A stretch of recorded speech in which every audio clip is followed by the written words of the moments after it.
Hello everyone, it's me again, Lot. I am a kidney transplant warrior, and for today, let me encourage you with a Bible verse that can be found in the book of Joshua, Joshua chapter 1 verse 9. Napaka-famous po ng verse na ito. Sabi doon, "Have I not commanded you? Be strong and courageous. Do not be afraid.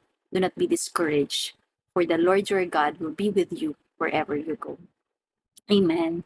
So may mga pagkakataon sa buhay natin na parang nakakatakot, nakakanerbiyos, lalo na 'pag dumadaan tayo sa isang season ng buhay natin na walang kasiguraduhan, 'di ba? So maraming mga ganyang pagkakataon sa buhay natin na nakakaramdam tayo ng worry, ng anxiety, ng fear, 'di ba?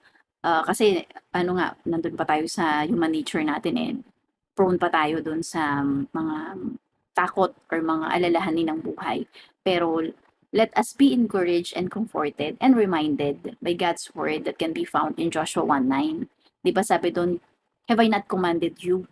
So hindi ba pinagbilinan ko kayo, yan yung sabi ni Lord, eh, "Be strong and courageous." So ibig sabihin, maging matapang kayo, magpakatatag kayo. So gusto talaga ni Lord sa atin bilang mga Kristiyano is matapang tayo, malakas yung loob natin. Do not be discouraged. So wag tayong basta-basta panghihinaan ng loob.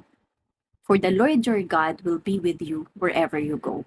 Bakit tayo hindi matatakot? Ba't hindi tayo dapat kakabahan?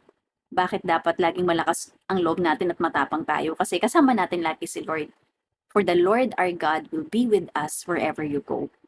Wherever we go, 'di ba? Kahit saan man tayo pumunta, kahit anumang desisyon yung gawin natin, for as long as kasama natin ang Panginoon, sinasangguni muna natin sa Panginoon lahat ng mga desisyon natin, we can be assured na hindi tayo iiwan ni pababayaan ng ating Panginoon.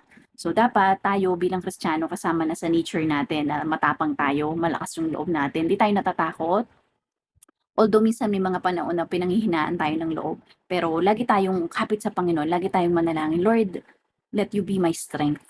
Kasi minsan dumarating talaga yan bilang tao. Siyempre 'pag nag-o-overthink tayo, ang dami nating mga inaalala, 'di ba? Lalo na 'pag yung ang tagal ng kasagutan ng mga prayer natin. Pero 'di ba, ang daming mga promises sa Word of God na talagang nag-e-encourage sa atin na huwag tayong matatakot. Lagi yung sinasabi sa Bible, eh. Alam niyo ba 365 times na sinabi sa Bible paulit-ulit yung salita na, "Do not be afraid."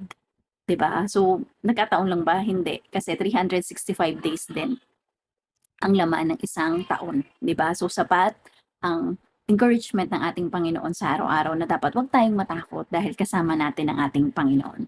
So again, our verse of the day is in Joshua chapter 1 verse 9, "Have I not commanded